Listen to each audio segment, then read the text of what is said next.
Y no es algo que le dé igual, ¿eh? A él de verdad le preocupa el tema. Le mortifica que usen esos perfiles falsos para engañar a la gente o para estafar, sobre todo a los más jóvenes. Mientras otros se matan por tener seguidores. Él cuida su silencio. Y esa tranquilidad que da no estar en redes. Es una decisión muy inteligente. Incluso cuando le inventan chismes, su forma de reaccionar es la misma. Con calma. En marzo de 2026.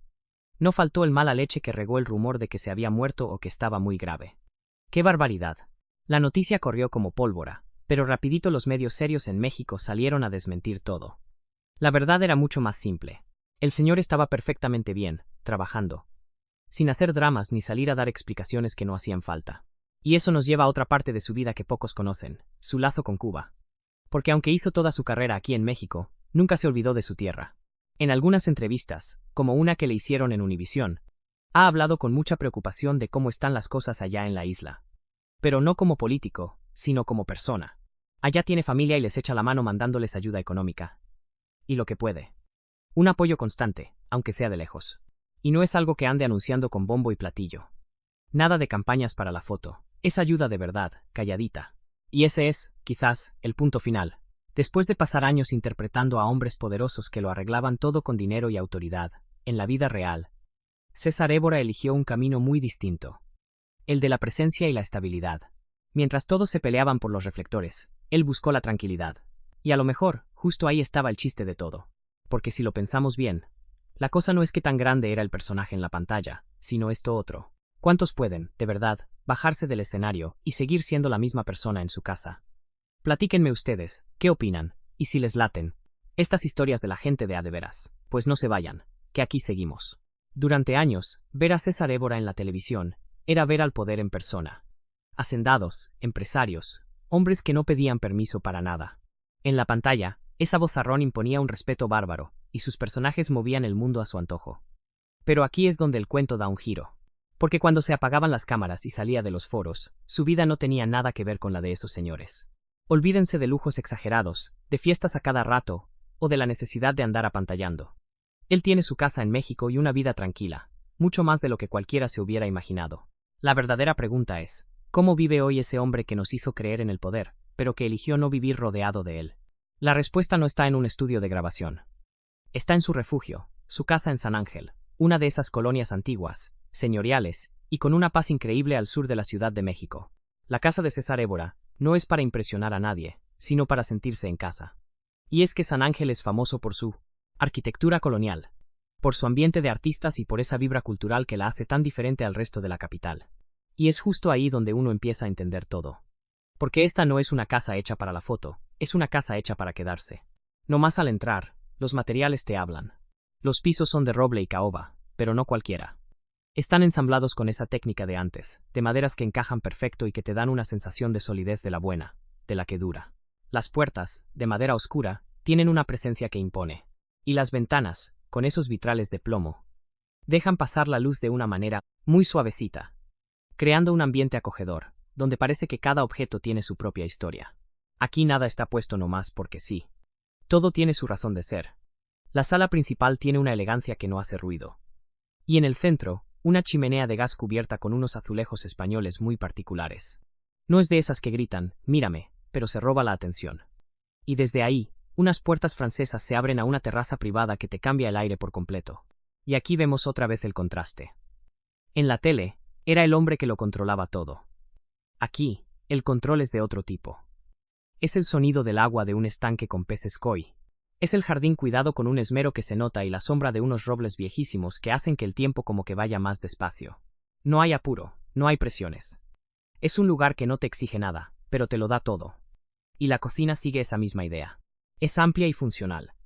Pensada para alguien que disfruta cocinar, más allá de la pura apariencia. Desde ahí, la vista se pierde hacia el valle, y la luz del día es la que va marcando las horas. Las cubiertas de piedra, la barrita para desayunar, los gabinetes de primera y una estufa de esas profesionales refuerzan una cosa. Este no es un lugar para presumir, es un lugar para vivir. Y lo más bonito es cómo todo se une. Del desayunador pasas directito al comedor y a la estancia familiar. Sin paredes que estorben, creando un espacio continuo donde la vida de todos los días simplemente fluye. No hay cuartos tiesos, todo está hecho para estar juntos, porque en esta casa el lujo no es lo que se ve, sino lo que funciona sin que te des cuenta. Y afuera, en la terraza, está el toque final. Un jacuzzi y un fogón, que transforman el lugar al atardecer. Ahí es donde el día se acaba sin escándalos, con unas puestas de sol que no necesitan aplausos, solo que estés ahí. Y entonces, todo cuadra. La casa de César Évora no es el palacio de sus personajes mandones. Al contrario, es su respuesta a ellos. Es el lugar donde él, como persona, ya no actúa a tener el control. Simplemente lo vive, pero a su manera, en paz. Y claro, casi de inmediato surge la otra duda. Si no necesita apantallar a nadie, ¿de dónde viene entonces su estabilidad? El patrimonio. Cuando uno habla del dinero de César Évora, hay un detalle que cambia por completo las cosas. Hasta abril de 2026, si uno busca en fuentes serias como la prensa mexicana, Univisión o La Opinión, no va a encontrar una cifra exacta de su fortuna. No hay números oficiales, ni siquiera un aproximado. Y sin embargo, su historia financiera es más clara de lo que parece. Porque en su caso, la riqueza no llegó de un día para otro. Se fue construyendo con los años. Para entenderlo, hay que irnos hasta el principio. Antes de ser la cara que todos conocemos en México, él creció en Cuba, en un entorno con sus carencias, pero con una muy buena educación. Y fíjense qué curioso, su plan no era ser actor. De hecho, estudió geofísica porque su idea era dedicarse a buscar petróleo y minerales. Pero todo dio un vuelco por una decisión de esas que te cambian la vida. Hubo un casting, se presentaron más de 500 aspirantes, y él fue el elegido. Ese momento no solo le dio una carrera, le dio un destino. A principios de los 90, llegó a México con una sola maleta, y dicen, unos $40 en la bolsa. No traía nada seguro, no era famoso. Solo tenía la oportunidad de un proyecto, Corazón Salvaje. Y aunque su entrada se tardó un poco por rollos de la visa, ese viaje fue el comienzo de algo mucho más grande. Al poco tiempo firmó un contrato largo con Televisa, y empezó, como muchos, con papeles secundarios. Fue Marcelo Romero Vargas en Corazón Salvaje, entre 1993 y 1994. Y luego Esteban Armendáriz en Agujetas de color de rosa, entre el 94 y el 95. El crecimiento fue pasito a pasito, pero sin detenerse. Su primer protagónico le llegó en 1995, con Si Dios me quita la vida, donde hizo de Antonio Foscari al lado de la gran Daniela Romo. Pero el verdadero trancazo, el que lo puso en otro nivel, fue en 1998 con El privilegio de amar. Su papel del padre Juan de la Cruz no solo gustó. Fue un fenómeno. Esa telenovela se convirtió en un clásico de su época, y lo consagró como un actor de primera línea. Y con ese reconocimiento, claro, llegó la tranquilidad económica. Y de ahí en adelante, su carrera fue un tren sin frenos. Se metió en proyectos que todos recordamos, como Laberintos de Pasión, allá por 1999 y el 2000. Luego vino Abrázame muy fuerte. En 2001, donde hasta le dieron su premio TVI Novelas como mejor actor de reparto. ¿Cómo no? Y siguieron El Manantial. La madrastra en 2005, Mundo de Fieras. Cada papel lo afianzaba más y más en el gusto de la gente. Pero bueno, vamos a lo que nos interesa a todos. El dinerito. Por ahí un pajarito, específicamente el diario Noroeste, soltó la sopa el 6 de noviembre de 2015 sobre los sueldazos en Televisa. Y resulta que nuestro César Évora se embolsaba, más o menos, $70,000 al mes cuando estaba grabando novela, y aparte, unos $20,000 mensuales nomás por tenerlo amarrado con contrato de exclusividad. O sea que le pagaban estuviera trabajando o tomándose un cafecito en su casa. En ese entonces, con ese sueldo, ya se codeaba con los meros meros. Al nivel de un Fernando Colunga, o una Adela Noriega, imagínense. Pero lo interesante no es nomás cuánto ganaba, sino el cómo lo logró. Lo de él no fue un solo trancazo de suerte. No hubo un personaje que lo hiciera millonario de la noche a la mañana. No. Lo suyo fue la constancia. A diferencia de tantos actores que pegan con una y luego se apagan, él fue como una hormiguita. Construyó su carrera pasito a pasito, por más de 40 años. Y si no me creen, nomás échenle un ojo a la última década. Siguió al pie del cañón con novelas como Amor Bravío, La Tempestad, y Hasta el fin del mundo. Y siguió con Te doy la vida en 2020, Me estoy enamorando, Perdona nuestros pecados en 2023 y Minas de Pasión ese mismo año. Todavía en 2024 andaba de galán maduro en Fugitivas, En busca de la libertad, y para 2025, se aventó un papel doble en Me atrevo a amarte. El señor no para. Y aquí viene lo más admirable de todo. Después de tantos años en esto, él sigue vigente sin desaparecer. Sin andarse inventando cosas raras para llamar la atención, y sobre todo, sin escándalos. Pura disciplina. Por eso, aunque no sepamos exactamente cuántos ceros tiene en su cuenta de banco, el caminito está muy claro. Ingresos que nunca pararon, buenos contratos y una chamba que jamás se detuvo. Y en este negocio, donde un día estás arriba y al otro quién sabe. Esa estabilidad, créanme, es la mayor de las riquezas.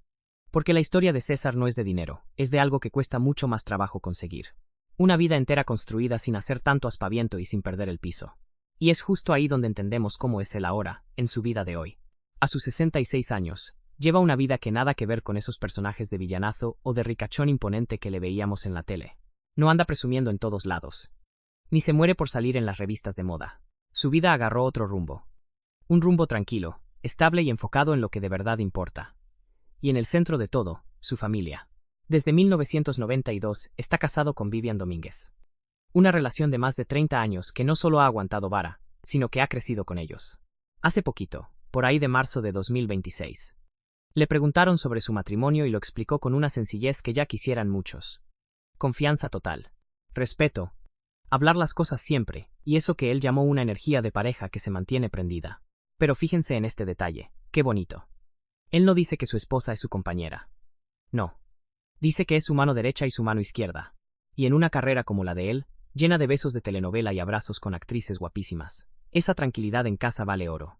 Él mismo ha contado que ella jamás le hizo una escena de celos, porque entiende perfecto que ese es su trabajo. Ese nivel de confianza no se da en maceta, ¿verdad? No es de un día para otro. Se construye. Juntos tienen 3 hijos, y aunque no los andan presumiendo por todos lados, se nota que esa familia es su ancla, su prioridad. Sin andar publicando cada paso que dan, sin inventar cuentos para las cámaras. Simplemente, una vida cuidada de tanto ruido innecesario. Y aquí va otra cosa que lo hace diferente. En esta época donde todos viven pegados al celular, publicando hasta lo que comen, él decidió no entrarle al juego. No tiene ni Face, ni Twitter, ni nada de eso. Todas las cuentas que vean con su nombre son de admiradores o, peor, son falsas.